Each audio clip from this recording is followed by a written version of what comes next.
अगर आप उदाहरण देखेंगे पाइथागोरस प्रमेय प्रकरण 2 के उदाहरण थोड़ा डिस्कस कर लेते हैं। तो यहाँ पे अगर आप देखेंगे तो सबसे पहले देखिए यहाँ पे पाइथागोरस त्रिक का क्वेश्चन है। पाइथागोरस त्रिक में जैसे 11, 60, 61, तो ये हमें पता करना है कि ये पाइथागोरस का त्रिक है कि नहीं। तो ये तो आप ऐसा क्वेश्चन कर चुके हो कि सबसे बड़ी संख्या का वर्ग करेंगे, अन्य दो छोटी संख्याओं के वर्गों का योगफल करेंगे। अगर वो समान आ गया तो पाइथागोरस का त्रिक है, नहीं तो नहीं है। यहाँ देखिए कुछ और दिया, जैसे 3, 4, 5 दिया है, 5, 12, 13 दिया है, 8, 15, 17 दिया है, 24, 25, 7 दिया। ये सब आप इसको भी चेक कर सकते हैं। तरीका मैंने आपको इसका बताया हुआ है, तो उसी तरीके से करना है। उसके बाद फिर आप आगे आएंगे तो आपको सब इसमें प्रमेय वगैरह दिया हुआ है, यहाँ से देख सकते हैं। समरूपता और समकोण त्रिभुज, ये प्रमेय दिया है। फिर ज्यामिति माध्य का प्रमेय, इसको सिद्ध करना है। आप यहाँ से देख सकते हैं कैसे ज्यामिति माध्य का प्रमेय सिद्ध किया गया है। बहुत आसान है, आपको यहाँ से करना चाहिए सिद्ध करने की प्रैक्टिस। ये पाइथागोरस का प्रमेय है, इसको मैंने आपको सिद्ध कराया था, इम्पॉर्टेंट है। फिर पाइथागोरस प्रमेय का विलोम है, ये भी मैंने आपको सिद्ध कराया था। उसके बाद इसे ध्यान में रखें, इसे ध्यान में रखें मतलब यहाँ पे आपको वही बताया है समकोण त्रिभुज की समरूपता, मतलब जो पॉइंट्स है ना जो मैंने बताए थे वो सब यहाँ पे डिस्कस किया। पाइथागोरस का प्रमेय, पाइथागोरस प्रमेय का विलोम, 30, 60, 90 का प्रमेय, तो ये सब पॉइंट्स यहाँ पे उसने डिस्कस किया हुआ है। उसके बाद आप पेज नंबर 36 पे जाएंगे अपने टेक्स्ट बुक पे, तो पेज नंबर 36 पे यहाँ आपको उदाहरण दिया हुआ है। जैसे उदाहरण एक अगर आप देखेंगे तो लिखा है आकृत त्रिभुज एबीसी में, यहाँ पे आकृति दी गई है। त्रिभुज एबीसी में कोण बी 90 अंश है, कोण ए 30 अंश है, एसी 14 दिया है, ए बी तथा बीसी का मान ज्ञात कीजिए। अब यहाँ पे अगर आप देखेंगे तो डायग्राम से आपको समझ में आएगा कि एक त्रिभुज एबीसी है, उसमें कोण बी 90 अंश है, कोण ए 30 अंश है, एसी 14 है। तो ए आपका, ये देखिए ए बी,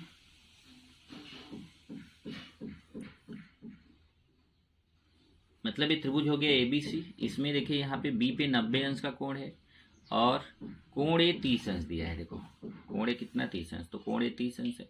तो आप क्या बताएंगे कि अगर त्रिभुज का दो कोण दिया है, एक 90 अंश है, एक 30 अंश है, तो तीसरा कोण हम आसानी से निकाल सकते हैं। तीसरा कितना हो जाएगा, 60 अंश। अब यहाँ देखो इसने डायरेक्टली लिखा हुआ है कि त्रिभुज एबीसी में कोण बी 90, कोण ए 30, इसलिए कोण सी 60 अंश। लेकिन यहाँ पे कारण लिखना चाहिए ब्रैकेट में, मैंने लिखाया था कि कोण सी 60 अंश त्रिभुज का शेष कोण, त्रिभुज का तीसरा कोण बोलो चाहे शेष कोण बोलो, त्रिभुज का शेष कोण वो लिख लेना आप।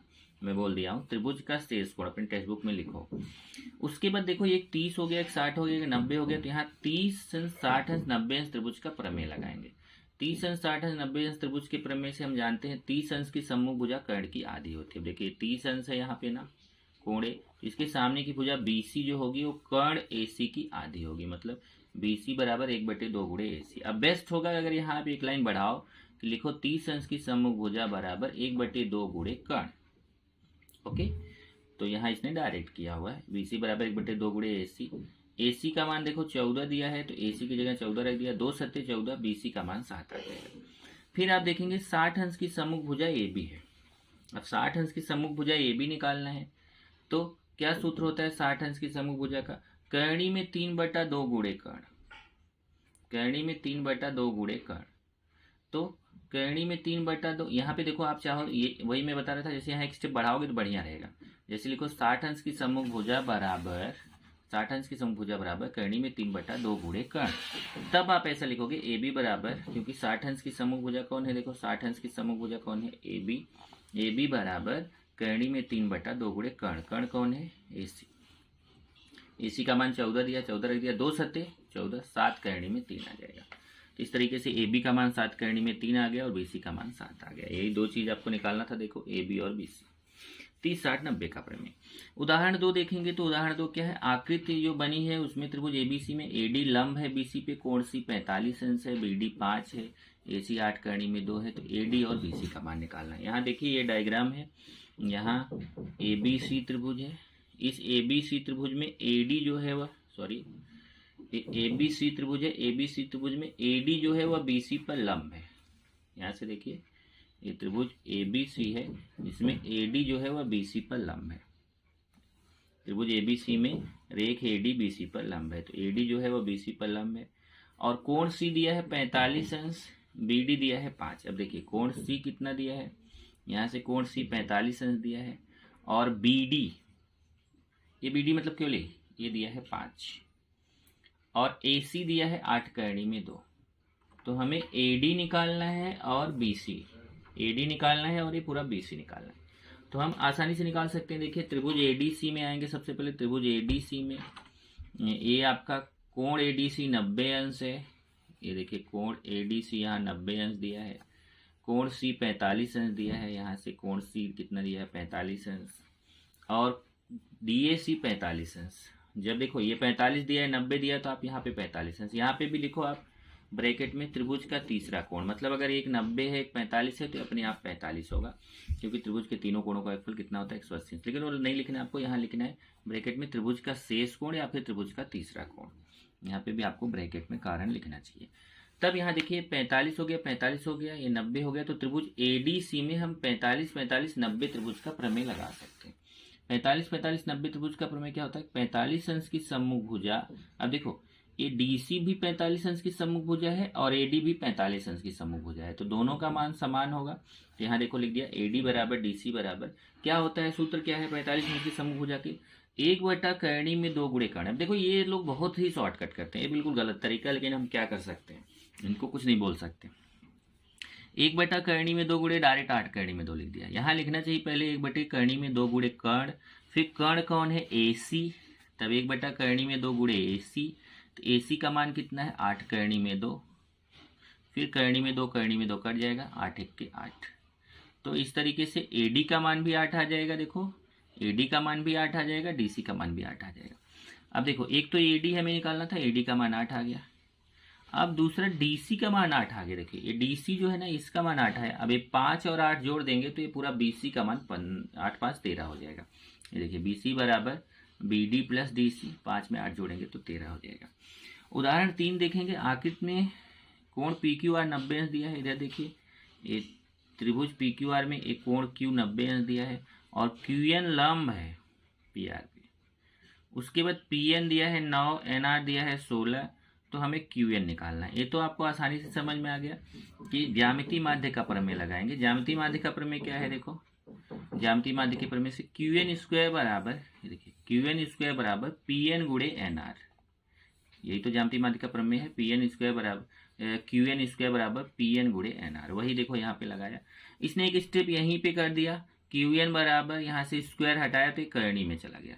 आप चाहे तो इसकी तरह से मत करो, आप पहले इसका मान रख के उसके बाद में वर्गमूल निकालो। इन्होंने पहले ही वर्गमूल निकाल लिया है, ओके, उससे कोई फर्क नहीं, आप कर सकते हो। अब PN का मान 9 रख दिया, NR का 16, 9 का वर्गमूल 3 हो गया, 16 का 4 3 चौक 12। आप अपने तरीके से इसको कर सकते हो जैसे मैंने बताया। उदाहरण 4 पे आएंगे, देखेंगे तो आकृति में जो त्रिभुज PQR है, देखिए ये त्रिभुज PQR में कोण PQR दिया है 90 अंश। ये कोण Q कितना दिया है 90 अंश, और QS लंब है PR पे। देखिए QS जो है PR पे लंब है, तो यहाँ पे हमें देखो X का मान निकालना है, Y का निकालना है, Z का निकालना है, जबकि कुछ मान दिए गए हैं। जैसे यहाँ पे देखिए PS का मान 10 दिया है, SR का 8 दिया है, तो आसानी से आप निकाल सकते हो। देखो पहले एक त्रिभुज PQR में कोण Q 90 अंश है, 90 अंश के से 90 अंश जहाँ पे बन रहा है समकोण त्रिभुज में, समकोण शीर्षबिंदु से कर्ण पर लंब डाला गया है, तो ये QS ज्यामितीय माध्य के सूत्र से हम निकाल सकते हैं। QS स्क्वायर बराबर क्या हो जाएगा PS गुणे SR। यहाँ देखिए त्रिभुज PQR में कोण PQR 90 अंश है, QS लंब है PR से, ज्यामितीय माध्य का प्रमेय लगा दिया।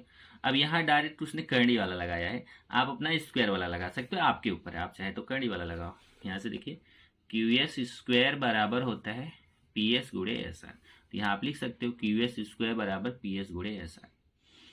इसने डायरेक्ट ये जो करणी वाला था ना, ये वाला डायरेक्ट एक करणी वाला इसने लगा दिया। यहाँ 2 टाइप है ना, देखो एक तो स्क्वायर है, करणी वाला है, तो इसने स्क्वायर वाला नहीं लिया, करणी वाला ले लिया।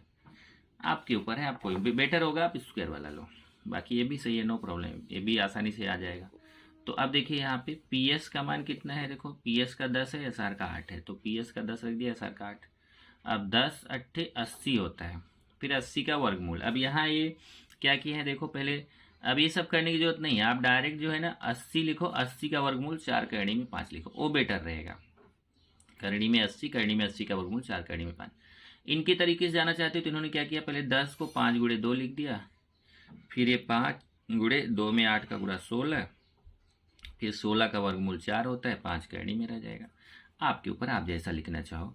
मुझे लगता है इनसे बढ़िया है कि आप यहाँ लिखो करणी में 80 और 80 का वर्गमूल 4, करणी में 5।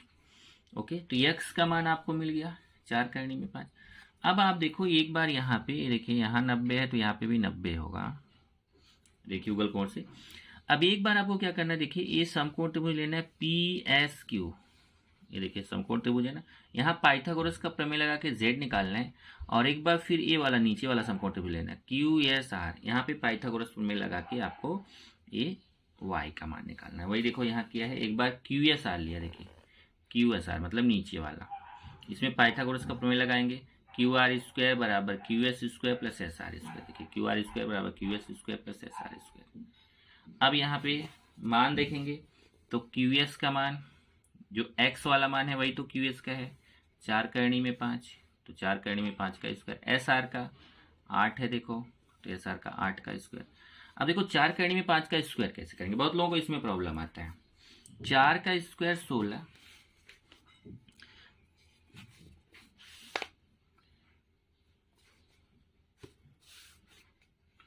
देखिए यहाँ से 4 का स्क्वायर 16 करेंगे और करणी में 5 का स्क्वायर 5, पहले 4 का स्क्वायर 16 और करणी में 5 का स्क्वायर मतलब करणी हट जाएगी 5, इधर 8 का स्क्वायर 64, 16 25 80, 80 में 64 जोड़ेंगे तो 144, 144 ये आ गया QR² का मान। तब वर्गमूल लेंगे इधर स्क्वायर हटाने के लिए, तो QR बराबर 144 का वर्गमूल कितना आएगा, 12। सेम टाइप से दूसरा वाला करेंगे, देखिए इधर वाला त्रिभुज लेंगे PSQ में, तो इधर भी हो जाएगा कर्ण का स्क्वायर बराबर पहली भुजा का स्क्वायर धन दूसरी भुजा, हमेशा ध्यान रखिए 90 अंश के सामने कर्ण होता है, तो PQ² बराबर PS² प्लस QS², इधर देखिए PQ² बराबर PS² प्लस QS²। अब यहाँ पे देखिए QS का मान मतलब वही जो x वाला मान है कितना, 4 करणी में 5, तो यहाँ 4 करणी में 5 का स्क्वायर हो गया, और इधर PS का मान देखिए, PS का मान कितना 10 है, PS का मान कितना है 10 है, तो यहाँ 10 का स्क्वायर हो गया। अब इधर फिर वही है, 4 करणी में 5 का स्क्वायर करेंगे तो 4 का स्क्वायर 16, करणी में 5 का स्क्वायर 5, 10 का स्क्वायर 100, 16 25 80, 80 में 100 जोड़ेंगे 180 आएगा। फिर 180 का वर्गमूल निकालना है। अब ये जैसे 36 गुणे 5 किए हैं, आपको एक कुछ करने की जरूरत नहीं, आप डायरेक्ट यहाँ निकाल सकते हो। मतलब ये आपका हो गया PQ² का मान, जो जब PQ² का 36 गुणे 5 है तो PQ निकालेंगे इसका वर्गमूल, 36 गुणे 5 इसलिए किया कि 36 का वर्गमूल 6 हो जाएगा और 5 का वर्गमूल निकलेगा नहीं तो ये करणी में रह जाएगा, पर आप अपने तरीके से वर्गमूल निकाल लिए, वो आपको आता है। तो इस तरीके से ये देखिए QR का 12 आया मतलब Y का मान 12 आ गया, और PQ का 6 करणी में 5 आया मतलब ये Z का मान 6 करणी में 5 आ गया। तो इस तरीके से X का मान आ गया, Y का मान आ गया और Z का मान आ गया। उदाहरण 5 देखेंगे, समकोण त्रिभुज में समकोण बनाने वाली भुजाएं 9 सेमी और 12 सेमी, तो त्रिभुज का कर्ण ज्ञात कीजिए। अब देखिए यहाँ एक हमने मान लिया कि त्रिभुज PQR, अब यहाँ PQR नहीं बोला है तो आप कोई भी नाम ले सकते हो, जैसे इसने PQR लिया, आप ABC ले सकते हो। मान लेते हैं PQR एक त्रिभुज है जिसकी समकोण बनाने वाली भुजाएं 9 और 12 हैं, कर्ण निकालना है, आप इजिली पाइथागोरस प्रमेय से निकाल सकते हो। यहाँ देखिए पाइथागोरस प्रमेय से PR² बराबर PQ² प्लस QR², ये 9 है 12 है, 9 का स्क्वायर 12 की 81, 144 जोड़ेंगे तो 225, तो PR निकालेंगे 225 का वर्गमूल 15, तो कर्ण कितना पता चल गया 15। बहुत आसान है सब, इसमें आसान क्वेश्चन है। उसके बाद उदाहरण 6 देखेंगे, त्रिभुज LMN में L दिया है, M दिया, N दिया, तो निश्चित कीजिए कि त्रिभुज LMN यह समकोण त्रिभुज है या नहीं है। बराबर, इसमें कोण L की सम्मुख भुजा L है, कोण M की सम्मुख भुजा M है, कोण N की सम्मुख भुजा N है, उससे कोई फर्क नहीं, आपको बहुत आसान है। ये जैसे आप पाइथागोरस का त्रिक वाला क्वेश्चन किए वैसा कीजिए। L 5 दिया है, M 13 दिया है, N 12 दिया है, तो पहले जो सबसे बड़ा वाला है उसका अकेले का स्क्वायर करो, तो 13 जो सबसे बड़ी संख्या है उसका स्क्वायर किया 169 आया, और ये जो छोटी छोटी संख्या है उनका स्क्वायर करके जोड़ो। अब यहाँ इसने डायरेक्ट किया है, बेटर होगा आप यहाँ पे ऐसे करो L² प्लस N², तो 25 में 144 जोड़ो, 25 में देखिए यहाँ से L² का 25 है, इसका 144 में 25 जोड़ेंगे 169 आएगा। तो अब ये लोग मतलब अच्छे तरीके से नहीं करते हैं, ये बुक की खास बात है, बुक में बिल्कुल ऐसा भगा भगा के ख़त्म करते हैं, इसलिए बेटर है कि आप अच्छे तरीके से लिखो। कैसे एल स्क्वायर 25 है। पहले आप ऐसे लिखो, देखो पहले लिखो सबसे बड़ी भुजा m बराबर 13, इसलिए m स्क्वायर बराबर 13 का स्क्वायर 169। तब लिखिए अन्य दो छोटी भुजाओं के वर्गों का योगफल बराबर L square plus N square, 5 का स्क्वायर प्लस 12 का स्क्वायर, 25 प्लस 144 169। तब आप लिखोगे कि एम स्क्वायर बराबर है L square plus N square के, इसलिए यहाँ ये कारण लिखना जरूरी है, पाइथागोरस प्रमेय के विलोम से त्रिभुज एल समकोण त्रिभुज है। अब आप क्वेश्चन पूछोगे जब पाइथागोरस का त्रिक था तो वहां आपने कारण नहीं दिया था पाइथागोरस प्रमेय के विलोम से, तो जरा दोनों क्वेश्चन में फर्क करो। जब वो बोलेगा पाइथागोरस का त्रिक है, ये देखिए जैसे पाइथागोरस का त्रिक है, तब वहां पे पाइथागोरस प्रमेय के विलोम से लिखने की जरूरत नहीं है। जब बोलेगा समकोण त्रिभुज है, अगर आपसे पूछा क्या समकोण त्रिभुज है, तब आपको वहां लिखना पड़ेगा पाइथागोरस प्रमेय के विलोम से। उसके बाद आएंगे आप 7वां क्वेश्चन देख लीजिए।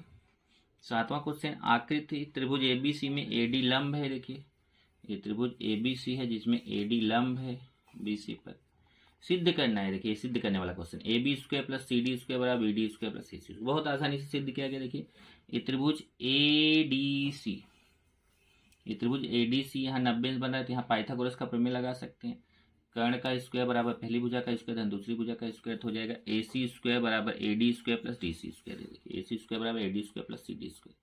ओके, अब यहाँ पे देखो क्या किया उसने कि ए डी स्क्वायर का मान निकाला, तो सी डी स्क्वायर इधर आके माइनस हो जाएगा। ध्यान से देखो ये प्लस सी डी स्क्वायर इधर आके माइनस हो जाएगा, तो ए डी स्क्वायर इधर बचेगा और इधर A C square minus C D square हो जाएगा। इसको समीकरण 1 कर दिया। अब ए डी बी में आया, इधर देखो नीचे वाले त्रिभुज में, यहाँ पे पाइथागोरस का प्रमेय लगाएंगे तो ए बी स्क्वायर बराबर A D square plus B D square है। देखिए ए बी स्क्वायर बराबर A D square plus B D square, कहाँ पे, ये नीचे वाले त्रिभुज में। अब यहाँ से जो ये समीकरण 1 से देखो, जो ए डी स्क्वायर का मान है ना A C square minus C D square, इसको यहाँ रख दिया। देखिए ये आपका, अच्छा यहाँ पे भी उसने क्या किया, यही जैसे यहाँ ए डी स्क्वायर का मान निकाला था सेम टाइप से यहाँ पे भी निकाल लिया, मतलब जैसे ऊपर किया था वैसे नीचे कर लिया। तो इधर देखिए ये बी डी स्क्वायर इधर आके माइनस हो जाएगा, तो यहाँ बचेगा ए डी स्क्वायर बराबर A B square minus B D square. अब ये देखिए समीकरण 1 में ए डी स्क्वायर का मान है, समीकरण 2 में ए डी स्क्वायर का मान है, तो दोनों आपस में समान हो जाएंगे, मतलब A C square minus C D square बराबर हो जाएगा A B square minus B D square. ये देखिए दोनों बराबर हो गए समीकरण 1 तथा 2 से। फिर यहाँ से आप देखेंगे तो आपको क्या करना है, ये सी डी स्क्वायर इधर ले लेना है, माइनस बी डी स्क्वायर इधर ले लेना है, तो ये हो जाएगा देखिए A B square plus C D square और A C square plus B D square. यही आपको सिद्ध करना था। इस तरीके से आपका ये हो गया। उसके बाद तब हम लोग प्रश्न संग्रह 2.1 पे जाएंगे। प्रश्न संग्रह 2.1 में हमने पहला दूसरा तीसरा चौथा और 5वां, ये देखो ये बॉक्स टाइप, यहाँ तक हमने किया था। अब हम 6वें क्वेश्चन से आगे करेंगे। 6वां 7वां 8वां 9वां 10वां, ये 4 क्वेश्चन हम और करेंगे। तो अभी मैं आपको 6वां क्वेश्चन कराने चल रहा हूँ। 6वां क्वेश्चन है, किसी वर्ग के विकर्ण की लंबाई 10 सेमी, उसकी भुजा की लंबाई तथा परिमिति ज्ञात कीजिए। अब देखिए यहाँ पे विकर्ण दिया है, इसकी भुजाएं निकालना है, तो मान लेते हैं इसकी भुजाएं x है। देखिए तो सारी भुजाएं x हो जाएंगी, तो यहाँ पाइथागोरस का प्रमेय लगा देंगे। ये देखिए ए बी और B C, A B B C C D A D सब आ जाएगा x, तो केवल ये त्रिभुज लेके इसमें पाइथागोरस प्रमेय लगाएंगे। A B square plus B C square बराबर ए सी स्क्वायर, ए सी का मान 10 रख दिया, ए बी का x बी सी का x स्क्वायर कितना हो जाएगा 2x स्क्वायर, 2 का इधर आके भाग देंगे, 10 का स्क्वायर 100, 2 का इधर आके भाग देंगे तो 100/2 50 आएगा। 50 का वर्गमूल निकालेंगे तो 5 करनी में 2, वर्गमूल निकालना आपको आता है। तो ये देखिए भुजा आ गई 5 करनी में 2, और जब भुजा आ गई 5 करनी में 2 तो वर्ग की परिमिति क्या होती है 4 गुणे भुजा, 4 गुणे 5 करनी में 2 20 करनी में 2 आ जाएगा। 7वां क्वेश्चन देखेंगे तो यहाँ पे देखिए आपको क्या करना है। आकृति है, इसमें ये 90 अंश है, ये 12 दिया है, 8 दिया है, तो हमें ईजी एफ डी एफ निकालना है। देखिए एक तो ईजी निकालना, तो ईजी की निकालने के लिए हम ज्यामितीय माध्य का प्रमेय लगाएंगे। ज्यामितीय माध्य का प्रमेय क्या है, एफ जी स्क्वायर बराबर डी जी गुणे जी। तो ज्यामितीय माध्य के प्रमेय से हमें क्या मिल जाएगा, जीई मिल जाएगा। फिर जीई में डीजी जोड़ देंगे तो ये पूरा डीई मिल जाएगा। ओके, तो यहाँ पे अभी हमें क्या क्या निकालना है, जोड़ने की वैसे जरूरत भी नहीं है कि जब हम ज्यामितीय माध्य से जीई निकाल लेंगे, ये देखिए ज्यामितीय माध्य से ईजी निकाल लिया 18, तब हम 2 बार पाइथागोरस का प्रमेय लगाएंगे। देखिए पहले ए बी, यहाँ पे भी तो समकोण त्रिभुज ही बनेगा। देखिए ए बी 90 अंश बनेगा, तो यहाँ समकोण त्रिभुज लगाए पाइथागोरस प्रमेय लगाएंगे। तो देखिए ये 90 अंश के सामने ये कर्ण होगा, कौन कर्ण होगा, डीएफ कर्ण होगा, तो कर्ण निकाल सकते हैं डीएफ। और इस त्रिभुज में भी पाइथागोरस का प्रमेय लगाएंगे। अभी ए हमें मिल चुका है, ये 12 है, तो इधर भी 90 अंश के सामने कर्ण ईएफ निकाल सकते हैं। तो एक बार इस त्रिभुज में पाइथागोरस का प्रमेय लगा के कर्ण डीएफ निकाल सकते हैं, एक बार इस त्रिभुज में पाइथागोरस का प्रमेय लगा के कर्ण ईएफ निकाल सकते हैं। देखिए 2 बार यहाँ पे पाइथागोरस प्रमेय लगाया, पाइथागोरस प्रमेय आपको मिल गया। ये देखिए यहाँ पे किसी आयत की लंबाई दी है 35, चौड़ाई दिया है 12, तो उस आयत का विकर्ण निकालना है। तो आप जानते हैं आयत का प्रत्येक कोण 90 अंश होता है, तो यहाँ विकर्ण निकालना है। देखिए समकोण त्रिभुज बन रहा है, ये समकोण बनाने वाली भुजाएं पता है, कर्ण आप निकाल सकते हैं पाइथागोरस प्रमेय से। 9वां क्वेश्चन देखेंगे, आकृति में एम या भुजा क्यू आर का मध्य बिंदु है, कोण पी आर क्यू 90 अंश है, तो सिद्ध करो कि P Q square equal to 4pm square minus 3pr square. तो यहाँ पे देखिए ये आपका सिद्ध करने वाला क्वेश्चन है, तो बेस्ट रहेगा कि इसने दत्त साध नहीं लिखा है, आप बेस्ट रहेगा कि आप यहाँ पे दत्त लिखो, साध लिखो। दत्त में क्या आएगा कि आकृति में एम या भुजा क्यू आर का मध्य बिंदु है, कोण पी आर क्यू 90 अंश। साध्य में क्या आएगा, P Q square equal to 4pm square minus 3pr square. तो ये दत्त और साध्य आप लिखिए, मैं बोलूंगा यहाँ पे, तब हल ना लिख के उपपत्ति लिखेगा। ये देखिए त्रिभुज पी आर क्यू में ये देखिए ये कोण दिया है 90 अंश, कोण पी आर क्यू 90 अंश दिया, तो पाइथागोरस प्रमेय लगाएंगे तो क्या आएगा, P Q square equal to P R square plus R Q square.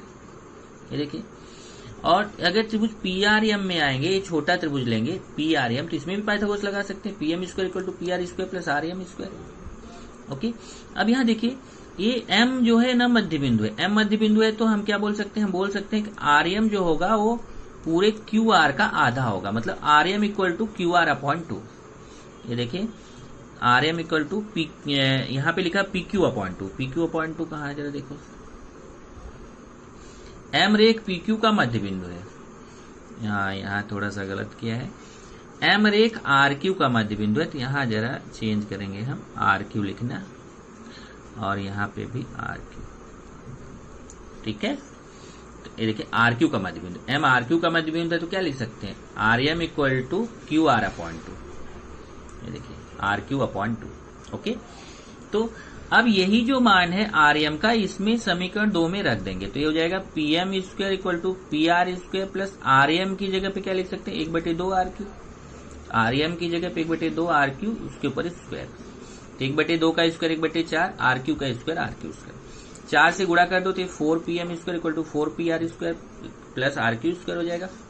फिर अब यहाँ से देखिए जो आर क्यू स्क्वायर है उसका मान यहाँ से रख देंगे, इधर देखिए ये आपका 4pm square equal to 4pr square plus R Q square का मान हमें रखना है, तो आर क्यू स्क्वायर का मान रखेंगे क्या, R Q square equal to P R square plus P Q square. अब देखिए यहाँ पे 4pm square equal to 3pr square plus, ये देखिए यहाँ पे क्या आएगा, 4pm square equal to 3pr square plus R Q square equal to P R square plus R Q square.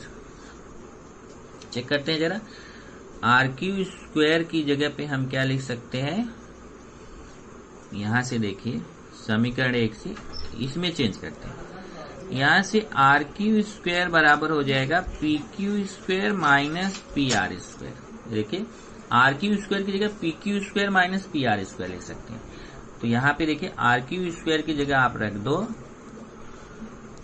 P Q square minus P R square. अब जब आप bracket खोलोगे आप, तो यहाँ पे क्या आएगा देखिए 4pm square equal to 3pr square minus P R square, तो ये देखिए P Q square equal to, ये देख लीजिए यहाँ पे फिर से सिद्ध क्या करना है अपने को, P Q square equal to 4pm square minus 3pr square, तो यहाँ से देखिए pm square equal to P R square plus 1/4 R Q, दोनों पक्षों में 4 से गुणा कर दिया, 4pm square equal to 4pr square plus यहाँ से 4 कट जाएगा आर क्यू स्क्वायर। अब यहाँ देखिए 4pm स्क्वायर इक्वल टू, इसमें जरा चेंज किया है, चेंज क्या किया है वो मैं आपको दिखा देता हूँ एक बार फिर से, सही था यहाँ पे,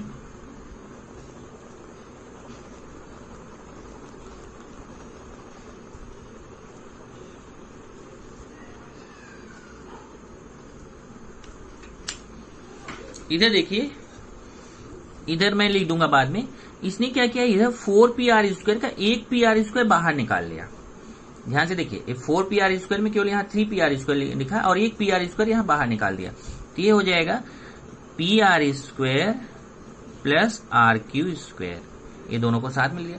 अब pr square plus R Q square यहाँ से देखिए P R square plus R Q square की जगह हम क्या लिख सकते हैं, पी क्यू स्क्वायर। तो P R square plus R Q square की जगह क्या लिख दिया, पी क्यू स्क्वायर। फिर इसको इधर ले लिया माइनस, और ये आपका सिद्ध हो गया। और ये 10वां क्वेश्चन देखिए, किसी रास्ते की दोनों ओर, देखिए एक रास्ता है बीडी, इसकी इधर एक सीढ़ी है, ये देखिए ये सीढ़ी है एसी, यही सीढ़ी इधर भी लगी, यही सीढ़ी इधर, तो इस सीढ़ी की लंबाई 5.8 दिया है, 5.8 दिया है। ये यहाँ 4 मीटर ऊंचाई तक जाती है, यहाँ 4.2 मीटर ऊंचाई तक जाती है। तो उसने पूछा है रास्ते की चौड़ाई कितनी है। तो ये देखिए यहाँ 90 अंश है, तो एक पाइथागोरस प्रमेय लगा के बीसी निकाल सकते हैं, और इसमें पाइथागोरस प्रमेय लगा के डीसी निकाल सकते हैं। ये दोनों जोड़ेंगे तो हमें पूरे रास्ते की चौड़ाई पता चल जाएगी।